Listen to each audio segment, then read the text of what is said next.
What's going on, everyone?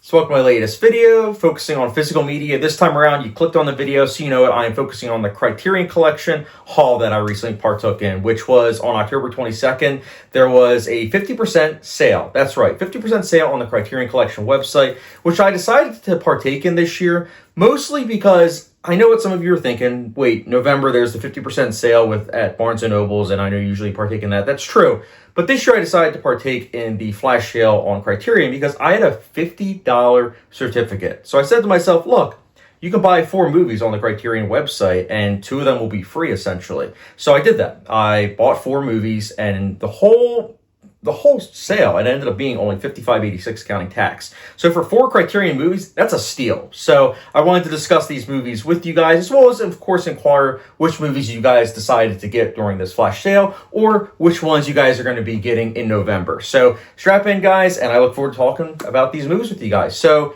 anyways, the first movie I wanted to discuss is I picked up A History of Violence on 4K. This was one that when I heard that this was getting a 4K release, I was ecstatic. Largely because I own the Blu-ray, but the Blu-ray was a nightmare. There was a lot of DNR, like pretty much all of the film grain got scrubbed off because there was this whole thing in the 2000s where on physical media they decided to do that for some reason because it's like, oh, God forbid there's film grain.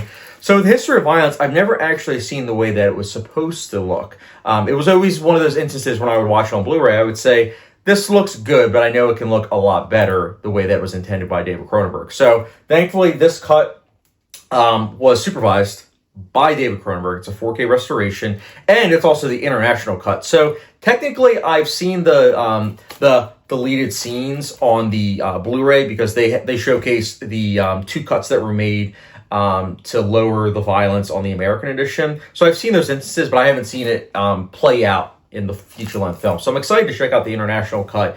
And again, just see it on how it was meant to be seen, like film grain and all.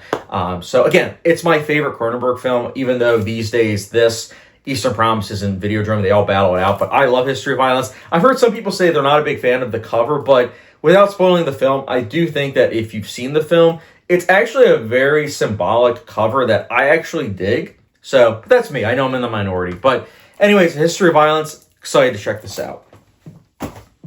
Next up, we have a film that I watched for the first time earlier this month, and immediately I said to myself, you got to pick this up on 4K. And that movie is, of course, Altered States. I watched this on DVD at my local library, and I thought it looked good, but I knew that it was going to look stellar on 4K. So I'm excited to check this out on 4K. It's a good film. I feel as though it's one of those instances where I can't really recommend you blind buy it because it's definitely an acquired taste. But I do recommend you check it out at the very least. And if you do end up liking it, pick it up on 4K. I'm excited to check this out. William Hurt did a really good job in this film. It's very psychedelic. It's very trippy. And it's just a very thought-provoking film. The third act isn't quite as strong, but who knows? Maybe on second viewing, I'll appreciate it more. But, I mean, on first viewing, I liked it enough to where I said to myself, yeah, pick this up on 4K. So, yep, added this to my collection. Next up, I'm going to tell a little story about this one. Next up, we have Sorcerer on 4K. So Sorcerer is a film that, shout out to Sergey of Skynet Gen, showed me earlier this year.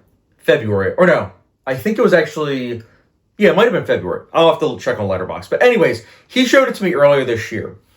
And I remember saying to myself, wow, I loved this film. I want to pick it up on Blu-ray. So I added it to my Amazon cart. But I said to myself, just wait. And sure enough, several months later, it got announced that it was getting a 4K restoration on Criterion. So I'm glad that I didn't pull the trigger and buy it because, again, having that wait period really did help out because here we are. I'm going to be watching it on 4K. So I think Sorcerer is great. I think it's one of William Friedkin's best films. I'm still going through his filmography, but it's definitely one of my favorites from him. If you like nail-biting thrill rides, definitely a film to check out. And it's an excellent piece of cinema. So highly recommend checking this out. Also, this art, love it. I'm a fan. And last but not least, this might be surprising to some, not surprising to others, but next up we have Twin Peaks Fire Walk with Me. This is another instance where I'm glad that I waited because I think it was the last sale. I almost pulled the trigger and bought the Blu-ray because I saw that it was a Blu-ray from a 4K restoration. And I said to myself, what are the odds of it actually getting a 4K?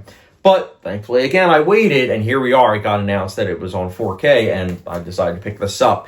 This is one of those instances where each viewing I've appreciated it more and more, but I still don't love this film. But who knows? Maybe this viewing it will finally click and I'll love it. But I do think that it's one of those instances where Twin Peaks: The Return, which is the third season in the Twin Peaks show, definitely recontextualizes this and makes me appreciate this film much more because of Twin Peaks: The Return. So I would personally recommend you don't start with this film. I would recommend you watch season 1 and 2 of Twin Peaks, then watch this, then watch Twin Peaks: The Return. But either way, it's definitely worth owning if you're a fan of Twin Peaks. And yeah, I'm excited to check this out on 4K. So yeah, guys, no blind buys this time. I might be doing some blind buys in November for the Barnes & Noble sale. We'll see. But yeah, so History of Violence, Altered States, Sorcerer, Twin Peaks, Firewalk with Me. So pretty good haul. I'm excited to check these out on 4K. But yeah, guys, let me know in the comment section down below which ones you ended up picking up, which ones you're looking forward to picking up in November. I look forward to seeing that in the comment section down below. And as always, I appreciate you guys' support. Don't forget the subscription, notification bell, follow me on Patreon, Letterboxd, and I will catch you guys later.